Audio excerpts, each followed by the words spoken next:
Corey Moore coming at you to let you know about the vigilantes. Of course, everybody, I mean, if you watch the scrap, if you listen to the scrap at all, you know about the vigilantes. But I want to be very clear and let everybody know we are moving to Patreon.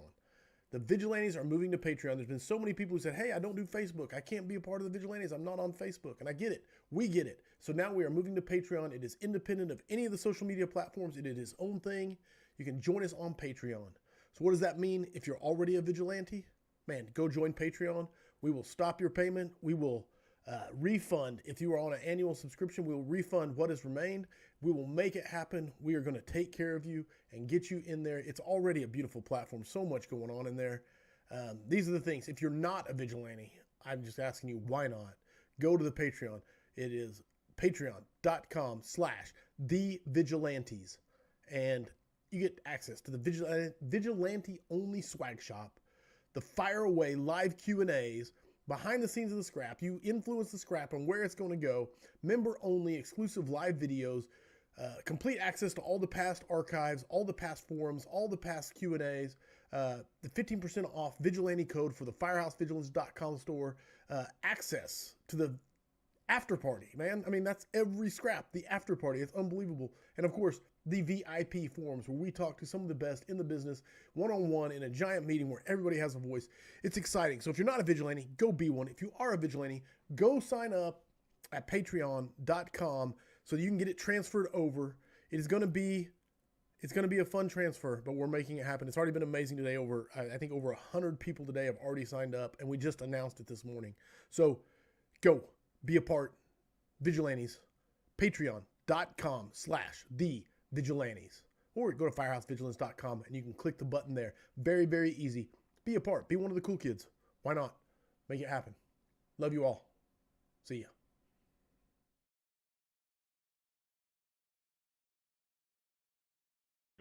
One, two, three. We do this for others. Push, train, learn. Master ourselves. Never easy, never quit.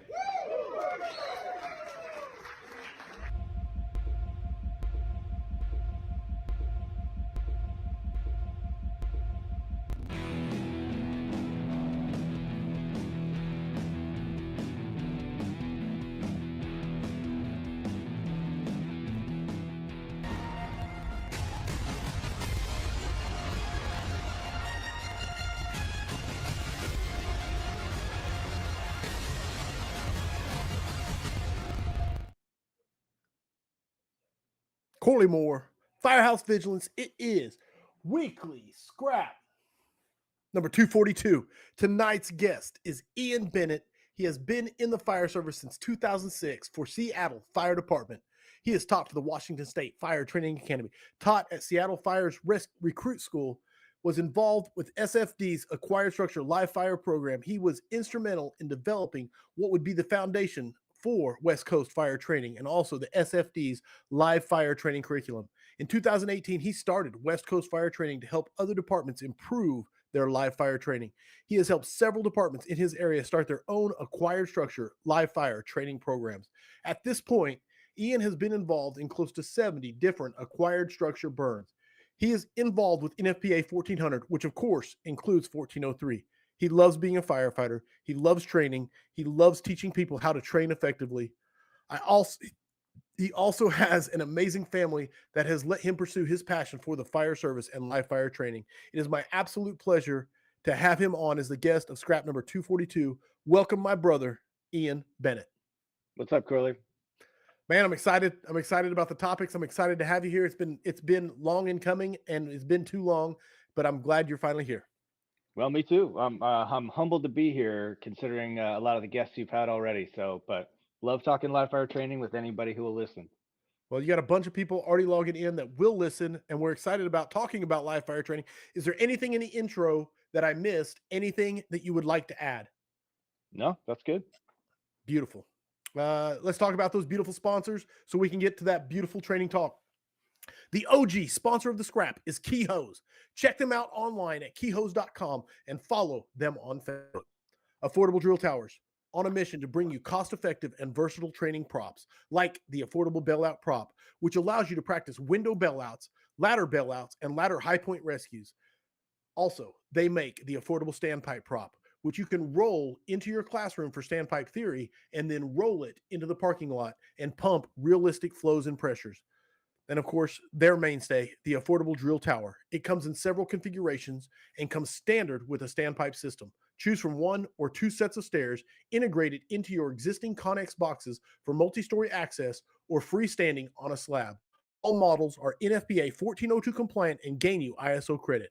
The only thing that you can't do on an affordable drill tower is live fire training. Call Steve 844-55-TOWER or drop an email to info@affordabledrilltowers.com.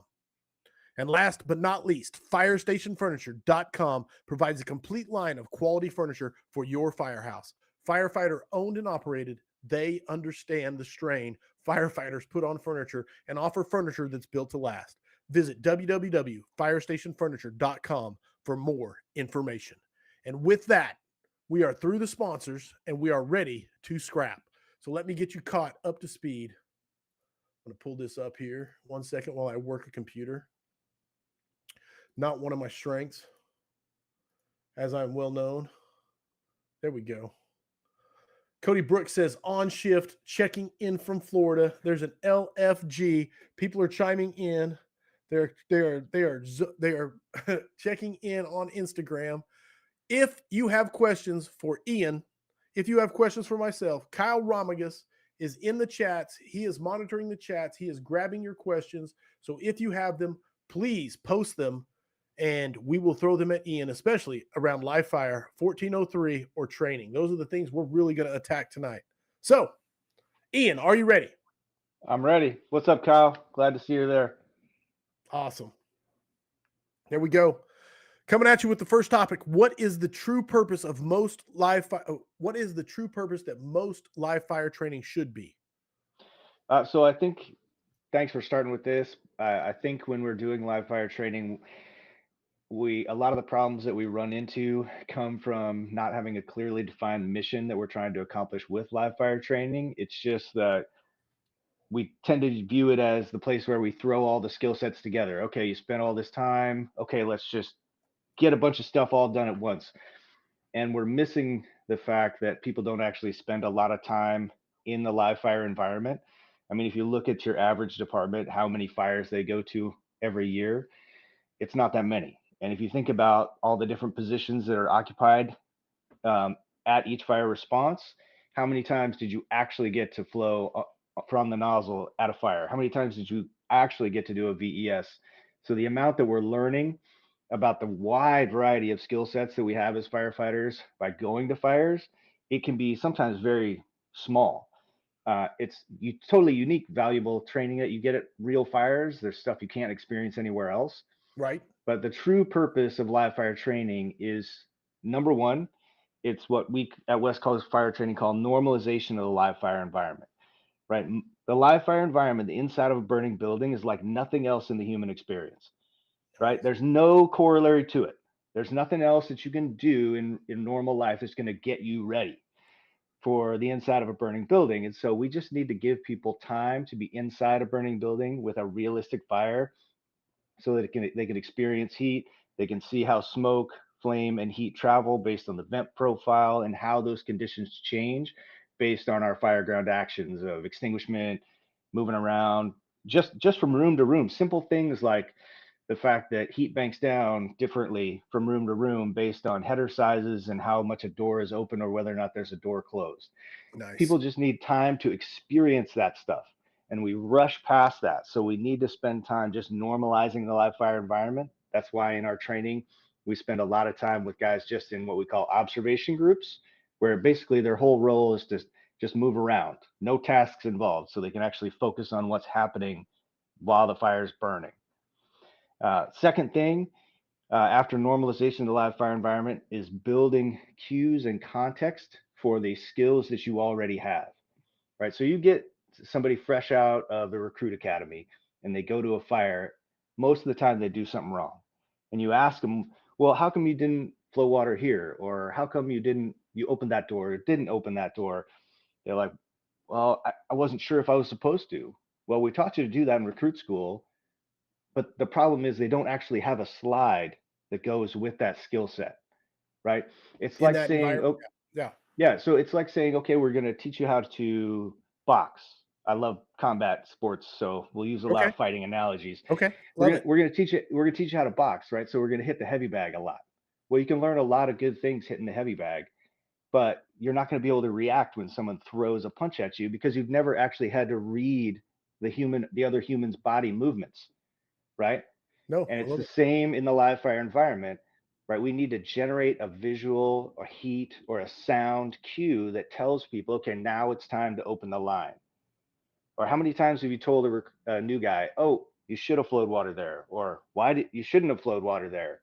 Well, it's because they've never seen that condition before, so they have they're just guessing, right? They have a skill set, but they're just guessing when to apply it. So live fire training is for building those cues that say, okay, you see this amount of fire, you see this amount of smoke, that means you need to flow water and you can move them through that environment back and forth. So, okay, you see the smoke condition at the front door. Now we're going to move inside to room number one. You can feel a heat level, see a smoke level, move to the next room, to the next room. Okay, now you can see rollover over your head. Okay, let's back up. And so they can tie visual and heat conditions as they move through the environment to a decision tree that they've already been taught. Right. And most live fire training isn't doing that. It's just go. Okay, you're on scene, find the fire, put it out. And then we'll yell at you later about how you messed it up. So is it That, the building of the neural connections between the separate tasks in the environment, like the associative yes, phase, basically? yeah, yes, 100%. That's our second most important thing. And the third most important thing is we're trying to build confidence in people, right? When you have folks who have 500 gallons of water in there and four people on their engine and they don't make entry, why is that? Well, they say it's because it's unsafe, but it's unsafe because they don't know what's happening inside, right? When you take them inside and then you make them comfortable in the environment, right? Because they just hang out in there and they move through it and they know how it's going to change from room to room based on the fire conditions, and then they know how and when to apply their skill sets of surge or vent or extinguishment based on the conditions that happen from room to room or space to space. Suddenly their confidence goes through the roof. I mean, this I'll give you a quick story. So we did Go. the first set of acquired structure burns that kind of led to the formation of West Coast fire training. We did 3 days worth of live fire up in Whatcom County District 7. Last day we get one shift, and it's kind of, they're not the most confident, right? And we go through, we focus on all the things I just mentioned, and we do the last burn, which is the biggest burn. And after it's all over, one of the lieutenants comes out and he's like, hey man, I just wanted to say thanks. Up until today, that fire that you just had us go in on, that would have been an exterior attack first, right out of the gate, Wow. right? But now I feel comfortable sending my tailboarder through the front door, making that left-hand turn and flowing and moving down the hallway to the bedroom. And what had changed? Well, essentially nothing. Equipment hadn't changed, Just their skill knowledge. set hadn't changed, right? Response time hadn't changed, but everything had changed because they understood what was going to happen in the environment based on the fire presentation. They understood when and how to use their skills in that specific environment. That's the other piece with the cues and context, right? Sometimes we learn a skill set, like flowing and moving is the most common one, and we do it either in a parking lot or we do it in a hallway. But we don't understand when we're new how to alter that skill set based on the specific environment that we're in. So we make common mistakes, right? How many times when people are new and they're flowing water, flowing and moving, and you black them out, do they get literally this close to a wall flowing and you can hear the roaring of the hose stream against Pounding. the Just wall? Yeah. pounding. And it's because they don't know what that means, Right. right? They've only ever flowed it right, either outside or in the hallway. And so they have no context for what that sound means to them and how to use that to change their behavior in the environment. And they don't have confidence to shut the line down because they've never been in that environment before. So if we can No, give them all those things, then suddenly everything gets easier. So I love it. I No, don't know. no, just context. It really is building context. Yeah, it's normalizing the live fire environment because we just don't spend a lot of time. And most of the time, if you just learn through experience, right, there's stuff on the line, right? You got to move fast. I don't have time to take Colin, my probie, right now into an actual house fire and say, hey, let's just hang out here for a second. Right. Yeah, look down. Yeah, let's take a look around. Let's let this thing grow for another 30 seconds. See it travel around the door a little bit more. No, I mean, because that's 30 seconds that a victim might not have, Right. right? Or that's 30 seconds of their stuff getting more burned up, and so I just can't do that from a moral standpoint, but I can create all those conditions in training over and over and over again to reinforce the things I want him to do. Just to build the Rolodex as best as, I mean, obviously nothing builds it as good as experience, but we just don't have the sheer amount of reps that is possible to make it happen in the real And world. yeah, and that's the other piece though.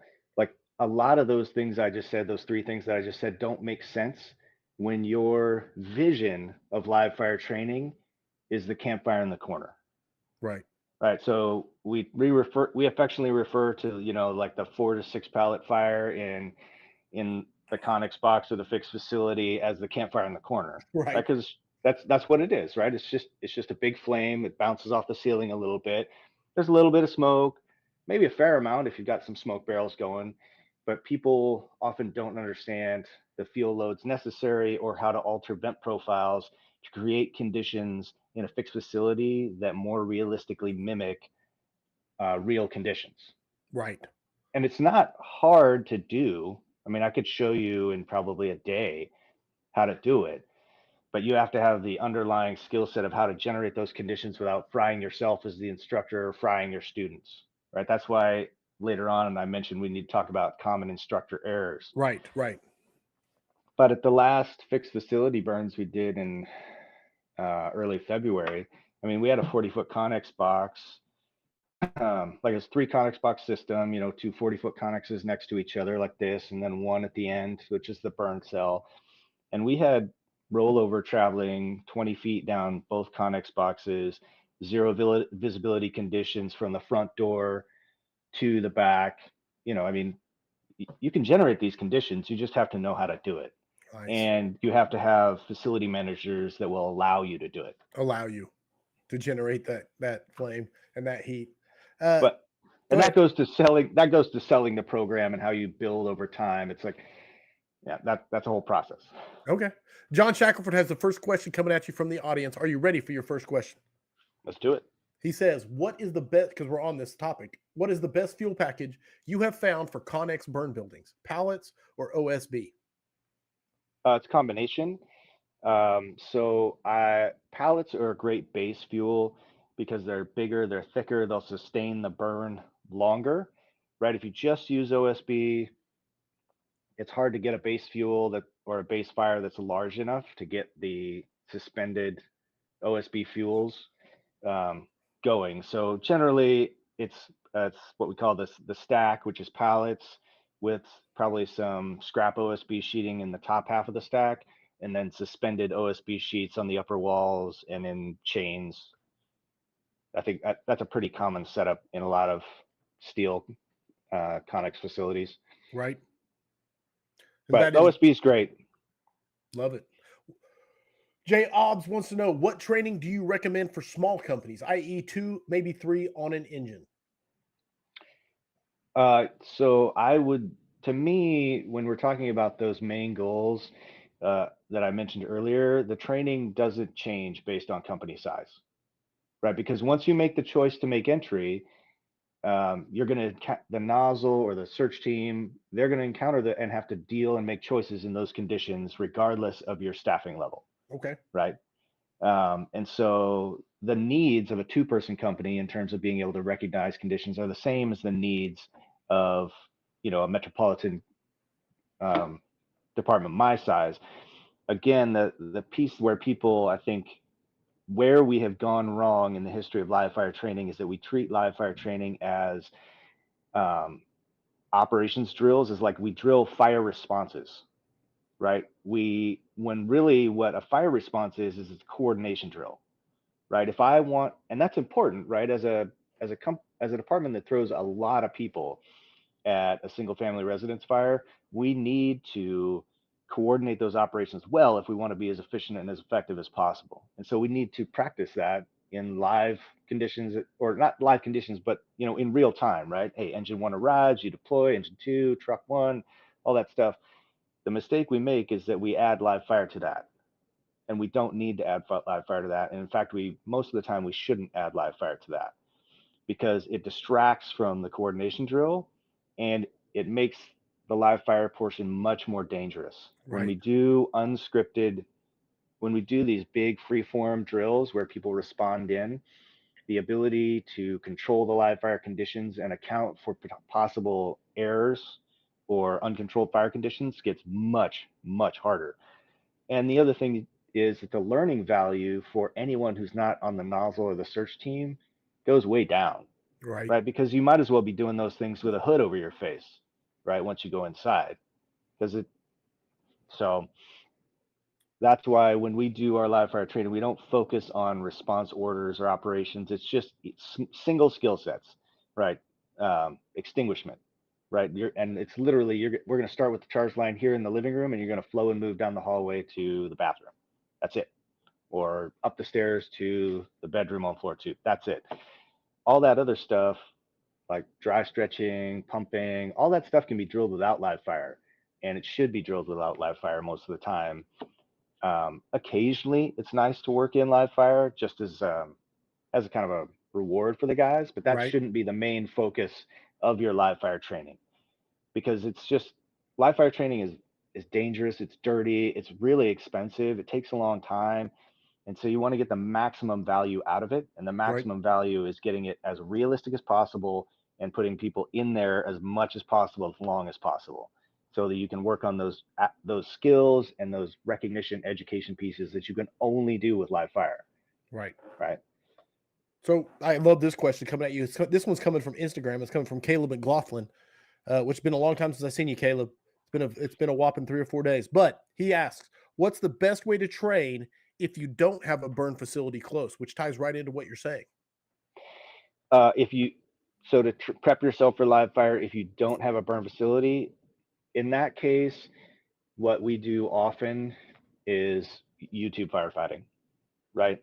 So you can still do some stuff with cues and context with online videos, right? Because now interior footage is really good with the proliferation of helmet cameras and recording ticks.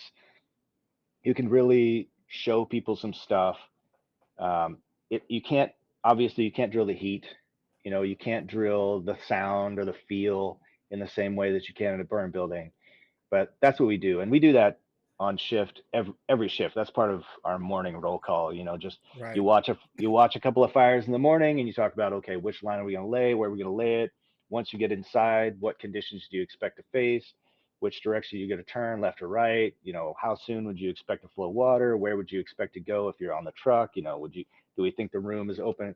That's what you're going to have to do. But to drill those other things, like getting confident in heat, I mean that's like, you just can't do it without heat. It's like, how do you learn to swim? Like, you got to get in the water. Right. No, great answer. Great question. Thank you for sending it. Let me pull it up here. Eventually. Whoop, whoop, whoop. Coming at you. Kyle's grabbing them. Thank you for the question, John. Thank you for the question. James Michelisco.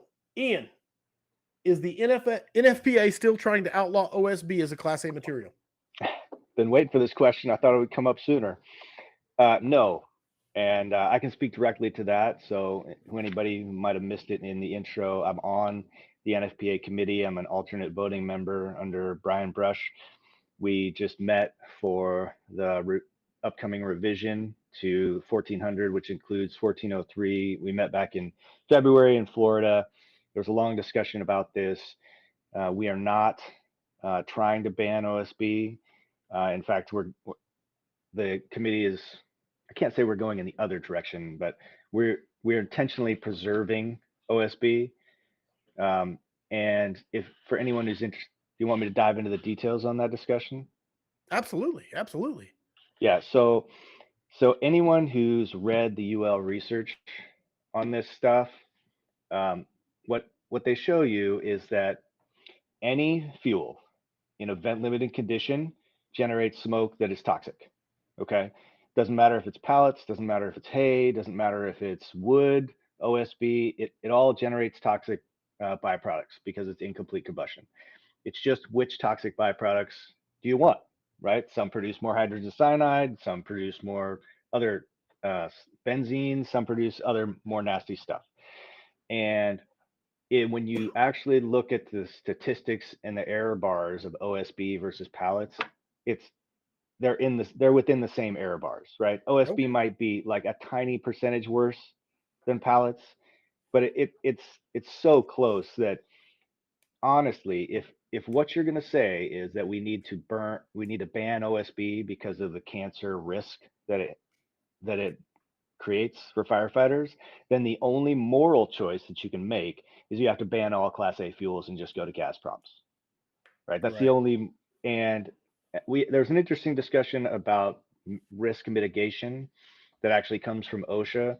There's lots of ways to mitigate risk, and the first one is you can eliminate, but the thing is, there's no substitute for Class A fuels, right? Gas props and fake smoke just do not generate conditions that mimic close enough interior firefighting, right? You cannot. It's our belief. It's my belief that with current technology, we cannot effectively prepare people with gas props alone. Right on. That you have to use Class A fuels. Now you can do a lot of. I mean, I've been able to do great fires with just pallets and hay. OSB is great. It's very convenient, but it's not 100% necessary. Um, but yeah, you got to have Class A fuels, and so that's why it's sticking around.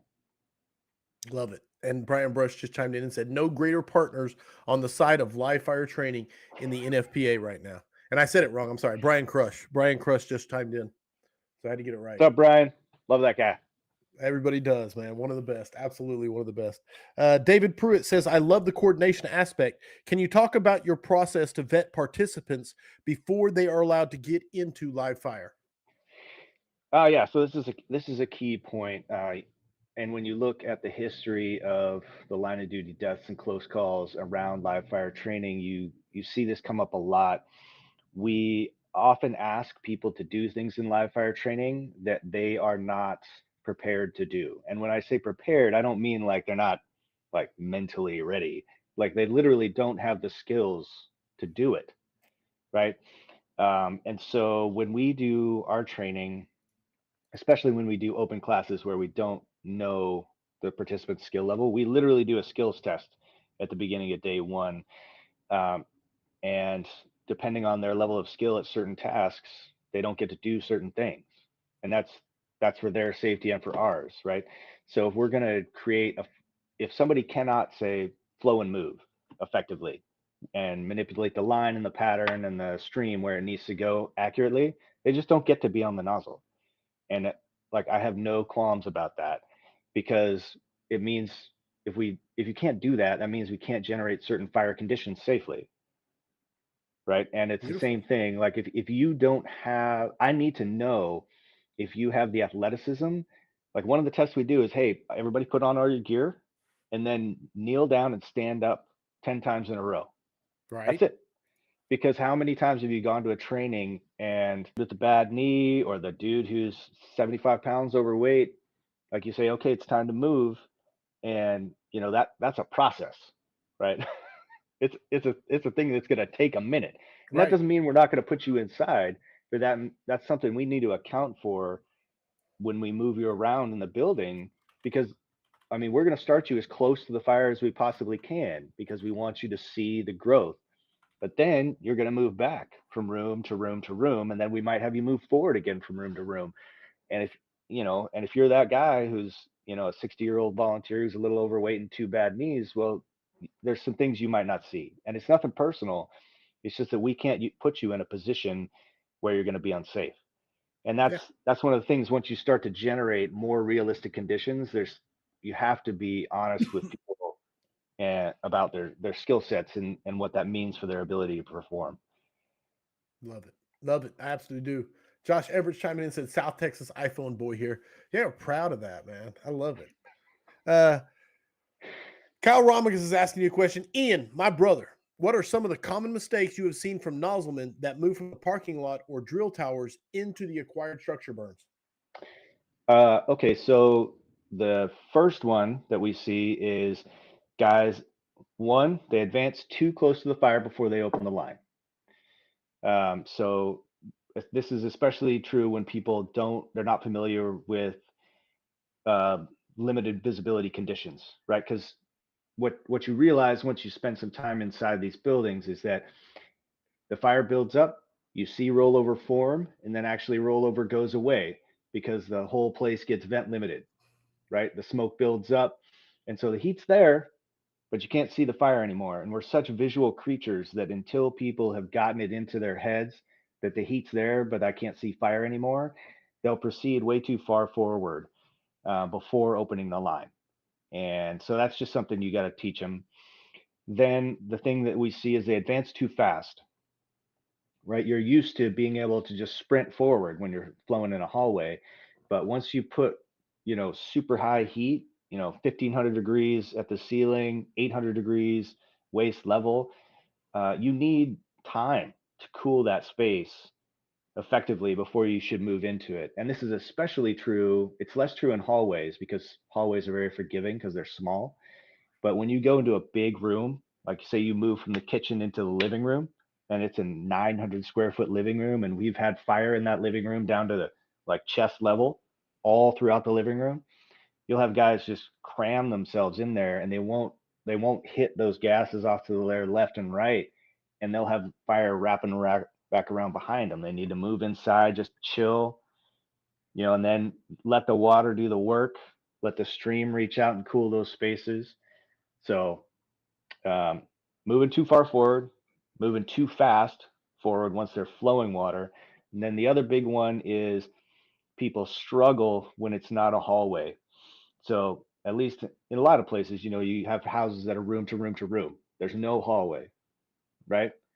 That making sense? No, And yes. so in a hallway, right, the stream, you can do this with the stream real easily because the hallway confines the water for you, right? And even if you're not super accurate, it's just going to travel the walls and the ceiling and just cool all that stuff, even if you're not very good. But when you go big room to doorway to big room again, guys will cool the room, but then they're looking for those walls. They want that audio feedback of the Right. whack, whack, whack, whack on the walls and the ceiling. And so they never put water through the doorway. So you'll have fire just pump or hot gases just pumping through that doorway, but they're not cooling anything. So then they start to get to a bunch of steam because the water falls down, breaks up on the walls, but it's not cooling anything. So you just got this jet of fire and hot gases just blowing all this steam back on them. They're like, "What? This thing doesn't work." Well, you're not putting water in the right place. So they don't cool the room and then narrow the stream up to seal the next space. I mean, eh, Fields is right. It's like you got to use the reach, then you got to coat, but then the last one is you got to seal that next Seal. space. Seal. And if you're not sealing it, then and it's easy to seal in a hallway, but room to room it's harder. It takes a higher level of skill. No, and even Kyle said hallways are a pickup game, like bowling with the rails up. Yeah, Love yeah. it. So I had a question coming at you from Instagram. I wanted to see it real quick. Grateful Dad said, GR8 Full Dad, when will the next West Coast Fire Training live fire be? And can I help load pallets? okay, the line out the door to help load pallets is pretty long at this point. I'm sorry, my brother, probably not. When is the next one? That is a good question. The next one that's firmly on the books is going to be in October with at Brian Brush's facility out there in Nice. Midwest City. So we Nice. were hoping to do the PNW conference out here in an acquired structure, but we couldn't line up a building, so didn't. Well, And I'll we're look working on forward to some. seeing you. I'll look forward to seeing you when you come back down here to Midwest City because that's right in my neck of the woods. So Yeah, yeah, I just gotta be in state when you're in my state. right, Right. right. And if anybody wants to invite us out to their place, right, we're happy to travel. Always, always, always. Kyle Romigas is coming at you again because I love his questions, man. He just sends great questions at you. Yeah, But Kyle's a deep thinker. What are some tips for making an acquired structure last during live burns? Are there some essential tactics people can use to prep the structure that you would recommend? That my question back to Kyle, and since he's in the chat, maybe you can ask, what do you mean by last, right? Because do you mean 6 days? Do you mean 2 days? Do you mean till the end of one day, right? Because those different levels are require very different prep. Now, if you want it to last just one day, you don't have to do much. What you have to do is not burn too long in any one room. And then once that room is done, it's best to seal it up, Okay. right? Because Just what take it out people of will the do, equation. Take it out of the equation. yeah, because what people will do is that it's all destroyed anyway. It's you're not like you want to seal stuff in there, and usually part of the sealing will fail if you're just doing 1 day burns and you don't do any reinforcement, and so then fire can travel into the attic, and that's bad. And plus, it also lets smoke out of the normal pathways, and so the fire behavior doesn't act like you expect. The main problem is people.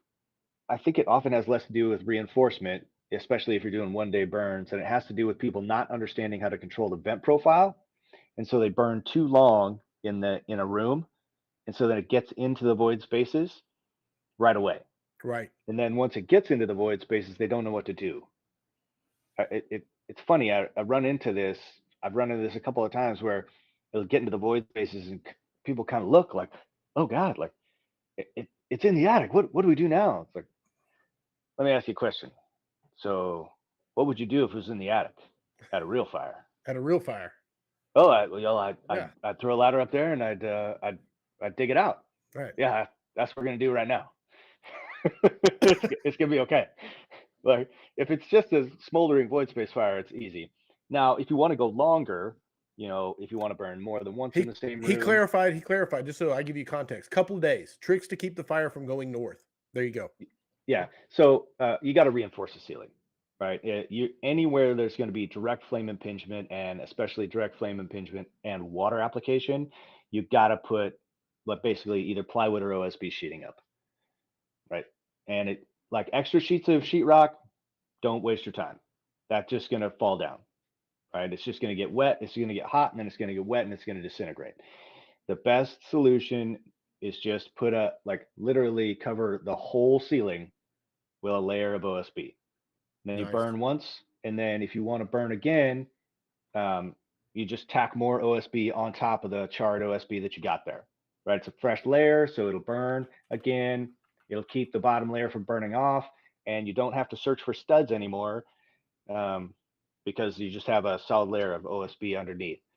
Same in hallways, just any ceiling area that's going to take any significant, especially water application. Right. And then if you're going to burn like real heavy in a room or anywhere, you're going to have the burn stack right up in a corner. It's best to throw a couple of OSB sheets on the upper walls, right where you're going to have direct flame impingement from the stack itself. But other than that, that's about it. Just cover your penetrations, and yeah, that's the main thing. And then don't be lazy about getting into the room and pulling stuff out, right? The reset, there's got to be a team, either the attack team or the safety line or whoever has got to go in there and pull that burn stuff out. I mean, they don't have to shovel it out, but you got to pull Right. the big stuff out so you don't have a fire going in there, or and you got to inspect the ceiling. But yeah, Right. solid sheets. Don't waste Would your time with sheetrock. Jake Jorgensen following up said, would you recommend the ceiling be reinforced with plywood and layers of sheetrock, or just a couple layers of sheetrock? No sheetrock. Don't waste your time with sheetrock. Just plywood or OSB. Nice. Okay. Like a single layer of plywood or OSB, standard, standard thickness. Thicker sheets will last longer. Plywood will last generally a little bit longer than OSB. But if you're doing the vent profile and your ignition sequence correctly, your burn shouldn't last longer than 5 to 8 minutes. And so your OSB is not really going to disintegrate completely. Nice. Love it. There's your answer. Great question. Yeah, we used to do the layering of sheetrock and OSB, but what we found is the sheetrock just falls apart. and then you'd kind of burn through the OSB a little bit, and then you end up pulling like multiple layers. It's a giant pain in the ass.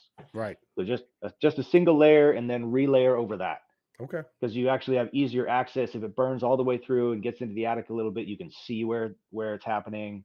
So Love it. Too many questions. Too many questions coming at you. I want to get to Brian's, but also there's a couple that are kind of in the same realm. Basically, in your opinion, this one comes from James Michelisco up out of Indiana. In your opinion, what are some changes that can be added or eliminated from 1403? So I know we're going to get to 1403, so I didn't know if you want to address it here and talk about what's coming, or do you want to keep going with you tell me which way you want to go with it. well, whenever we choose to address 1403, let's just do it all at once and then get that out of the way. Okay, then we'll get your 1403 questions in, because there's a few of them that are kind of in that realm. So we'll get those at the end. I'll go back to instructing in live fire burns and go to Brian Crush. He said, aside from the technical parts of burns, Ian, can you explain your process for instructional humility and awareness in a post-action review? Yeah, so you probably noticed on our website, our number one value at West Coast Fire Training is humility, right? Without humility, there is no learning, right? You cannot learn and you cannot admit error without humility. And if you can't admit error, then you can't grow, and you'll eventually engage in dangerous practices. And that has to be, and students, if you as instructors do not model humility, your students will never admit mistakes. In fact, they'll hide mistakes, and so they won't learn, or they won't learn as fast, right? I mean, we're pretty good at that in my department right now, but we used to be terrible about it. And we used to have these company drills, and we would all meet at our training facility in the pavilion. And those of us who are the instructors used to call it the pavilion of lies, because everyone would go there. It's like, hey, how'd the drill go, Lieutenant? Oh, great. Oh, you were first in on the nozzle. How'd it go? Perfect. Yeah, no changes. Right. Right. And that's because we had a culture that wasn't humble, and we couldn't admit mistakes, because Right. once you people, I mean, this is pretty basic stuff, but people have to feel safe admitting error. And I think what Brian's probably driving at is that we have to recognize that live fire training is training, right? Training is where we make mistakes so that we can learn, right? It's not a performance test, right? And Nice. so your guys have to feel safe making mistakes and admitting ignorance, otherwise they'll never learn, right? And that's critical for long-term safety. And we can get more into this later, but there's a lot of like PhD level research into organizations that are able to do high risk activities for long periods of time without catastrophic failure. And one of the critical components of that is, they call it something different, but it's essentially humility, right? You have to be able to learn from your mistakes, recognize your errors, and we as instructors have to model that, right? And I'll give you a couple of examples, like whenever we teach our train the trainer class, after basically the introductions, the first thing I show is one of the first burns that I was in charge of as the instructor in charge. I essentially almost killed myself and 15 students. Wow. Right? It was a single point failure event. Like nothing happened. And the crazy thing about it, Corley, is that except for me and one other guy who was there, nobody even knew what had happened.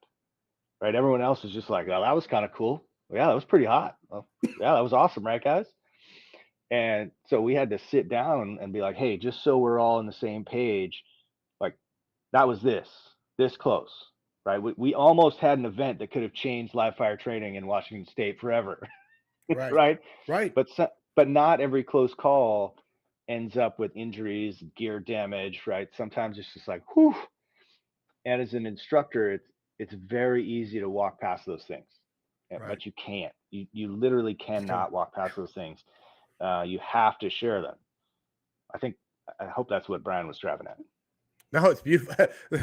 Timestamp, boom, max points for this question already. Yeah, they absolutely crushed the answer, man. And I think that's what he was driving at. He was giving you the toss right down the middle so you could crush it. Yeah, it's nice to have a plant in the audience. And Smoothbore Cartel said, just so we're clear, we almost died. But no, it's part of it, man. It's beautiful, man, and the ability to make it. Jake Jorgensen said, "I know you talked about identifying your skill set, but what do you do if a student makes it to a live burn and then shows sign of panic when they're in the ideal age?" So this has only happened one time, um, and then that is relies on one of our main safety procedures is what we call instructor positioning, right? Uh, Panic only really matters that much if you're on the nozzle, right? Because the nozzle is the one who's going to be closest to the threat, right? And they're going to be the ones engaging with and making the push on the fire. And so we always have the instructor always has to be in a position to experience heat at the same time or before the student does, Okay. right? So that way, when the student either fails to engage correctly with the threat, the instructor can stop them, or they can literally take the nozzle from them. Or in the case of one student, the instructor had to grab the student and keep him from pulling his face piece off and Right. escort him out. But usually you can figure out if that's going to be an issue. That incident was why we instituted the skills test at the beginning, Right. because we kind of figured out early on when we watched this guy trying to put his gear on that he wasn't super confident, just not very familiar with his gear, right? And so when you have people do things like bunk up for time, go on air for time, move around in their gear, just like do a quick search crawl back and forth, flow water for a little bit, you get a really good feel real easily with someone's experience and comfort level, right? So, but Oh, yeah, it's a great answer. Great in answer. the IDLH, it's instructor positioning, right? The instructor has to be in a position to literally control the student um, who's closest to the threat. Love it. Um, Looking here. Matt Coquell, how do you scale realistic and difficult trainings at work without chipping away at guys' confidence and making sure they leave with a successful, positive outcome while challenging them simultaneously? Well, the first thing you should do is you have to tell guys what you're trying to do, right? This whole piece of normalizing the live fire environment, building cues and confidence, creating an educational environment, you have to tell people that you're going to do that, right? Um, in my department now, we don't have to say that every time because it's part of our training culture now. Right? But especially if you're working with groups that you don't know, that is often not the case. You know, it's not super common that that's the training culture that people come from. So you have to just say right up front, like, hey guys, this is what we're working on. So we're going to focus way less on performance. We're going to focus way more on you just spending time. And if you make mistakes, that's totally fine, right? That's what we're here for. So you just have to clearly articulate all those things Right. up front. So then people know, like, it kind of takes the weight off their shoulders. Like, oof, all right, if I make a mistake, it's not going to be the end of the world. The instructor's not going to chew me out in front of everybody and make fun of me. Now, Right. people are still going to feel bad, Sure. right? You can't do much about that. But the next thing is you graduate training, right? You don't start off on the first burn with rollover traveling 30 feet in zero visibility conditions, right? You scale the training, right? You start off with a fire that's smaller. You start off with higher visibility conditions, and then so you start easy, right? It's like lifting weights, right? You don't start off and be like, hey, you look like you're a pretty big guy, we're just going to throw 3 plates on both of this side and just rep out some bench, right? No, you just start with a bar. You make sure that people have good technique, and that's the skills test out front. And then you throw on some warm-up sets to make sure everyone's clear on what the procedures are and what we're doing here after you've explained it, and then you slowly build it up, Right. right? Beautiful. And Beautiful analogy. yeah, and depending on people's skill sets, right, you can alter it up and down, right? So at our last fixed facility training, we had this group of 3 from a department that were highly skilled. Like they could have taught any of the stations that we were running. And so when we were doing our final sets of fire attacks, right, we threw some twists in for them. Like we threw victims in the way of the hose line that nobody Oh, else had to nice. deal with, because we knew they could handle it, right? We're Right. not going to crush them. This is going to be a nice challenge. But that is the instructor. You just have to figure out where your student's skill set is, where their comfort level is, and either meet that or exceed it just a little bit. Awesome. No, great question, Matt. Thank you for sending it. Another one coming back from Kyle. In cases of rapid, I love this question, so I'm skipping to it. In cases of rapid fire development in a big room, there's a lot of misinformation in old war stories of full fog needing to be used for protection. With the amount of burns you have conducted, I'm positive you have had instances of rapid fire development in big rooms. What would you recommend the reaction to be from the nozzleman to shut down rapid fire development after it occurs in a big room? And by big room, he's saying 400 to 600 square foot living rooms, for example.